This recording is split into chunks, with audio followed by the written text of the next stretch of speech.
सज्जनों आज तुहानू मैं गल सुनावांगा एक ऐसी अफतारी दी, एक यादगार अफतारी दी जिथे जनाब मैं दाल वाली प्लेट च बह गया। आखिर मैं बैठा किस तरह, आओ जनाब शुरू तो गल सुनाइए। जनाब मेरे एक बेली मेरे को आए तो मुहब्बत नाल कहन लगे कि हाजी साहब आओ जनाब तुहानू एक अफतारी ते लै चला। मैं कहा चलो जनाब, मुफ्तरा लंगर जनाब किनू पसंद है नहीं।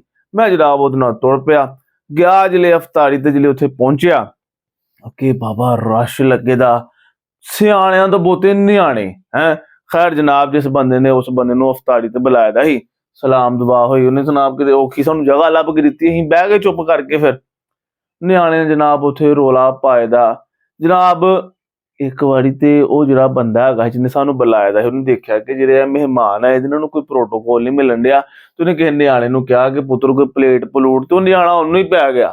वो बेचारा होर परेशान हो गया कि यार शर्मिंदगी हुई कि देख यार मेहमाना सामने न्याणे इस तरह करन दे ने।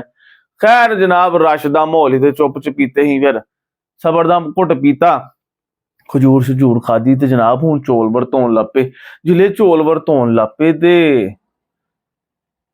जनाब सारे नूं चौल मिल गए, मैनूं तो चौल दा कोई बुरकी लभी नहीं मैनूं। मैं की कीता कि मैं जनाब अपनी प्लेट फड़ी पिछली लैन च जनाब चौल वंडाउण डे ही, ते मैं उथों इंज करके घमाई। ਉਹ जिले प्लेट इंज घमाई ना, ते मैं जाहिर गल है अपनी जगह तो थोड़ा जा उत्ते हो गया। उत्ते होया ते जिले वापस आया ते किसरी जनाब थल्ले दाल वाली प्लेट ही तो में बिठो गया। ਉਹ जनाब बिठो ते गया ते ए पिछों सारा सड़ गया। ਹੁਣ ਸ਼ੁਗਲ ਦੀ ਗੱਲ ਸੱਜਣੋ ਇਹ ਹੈ ਕਿ ਜਨਾਬ ਦਾਲ ਦੀ ਇੰਨੀ ਛੱਟ ਜੀ ਉੱਥੇ ਕਿ ਉਸ ਬੰਦੇ ਨੇ ਮਜਬੂਰੀ ਦੇ ਤਹਿਤ ਉਹ ਦਾਲ ਹੀ ਖਾ ਲਈ। ਉਹਨੇ ਕਿਹਾ ਬਾਬਾ ਜੀ ਕੀ ਕਰੀਏ। ਇਹ ਗੱਲਾਂ ਹੁੰਦੀਆਂ ਬਾਬਾ ਜੀ, ਕਦੀ ਕਦੀ ਕਿਤੇ ਜਾਓ ਤੇ ਮਿਸਮੈਨੇਜਮੈਂਟ ਹੋ ਜਾਂਦੀ ਆ, ਲੇਕਿਨ ਸਦਾ ਬੰਦੇ ਨੂੰ ਗੱਲਾਂ ਯਾਦ ਰਹਿੰਦੀਆਂ ਕਿ ਅਸੀਂ ਗਏ ਸੀ ਤੇ ਇੱਕ ਵਾਰੀ ਜਨਾਬ ਦਾਲ ਨਾਲ ਸਾਰੀ ਸਾਈਡ ਪੜਾ ਲਈ। ਬਾਹਰ ਆਇਆ ਤੇ ਮੈਂ ਕਿਹਾ ਯਾਰ ਚੌੜੀ ਚੰਗੀ ਜਗ੍ਹਾ ਲੈ ਗਿਆ ਬਾਬਾ, ਚੈੱਕ ਕਰ ਜਨਾਬ ਸਾਰਾ ਸੂਟ ਭਰ ਲਿਆ ਮੈਂ। ਕਿਸੇ ਨੇ ਕਹਿਣਾ ਕਿ ਹਾਜੀ ਹੋਣੀ ਸੋਹਣੀ ਜਗ੍ਹਾ ਹੈ ਨਫਤਾਰੀ ਕਰਨ, ਉਹਨੇ ਕਿਹਾ ਉਹ ਛੱਡ ਦੂੰ ਇਹ ਚੈੱਕ ਕਰਕੇ ਬੱਖੀ ਵੀ ਸਾਰੀ ਵੀ ਭਰ ਲਈ ਦੀ ਆ। ਉਹ ਮੈਂ ਵੇਖਿਆ ਕੁਛ ਹੁਸੜਬਾਜ਼ੀ ਜਨਾਬ ਕਿਸੇ ਨੇ ਬੱਖੀ ਵੀ ਦਾਲ ਨਾਲ ਭਰ ਛੜੀ ਦੀ। ਖੈਰ ਹੱਸਦੇ ਵਸਦੇ ਰਹੋ।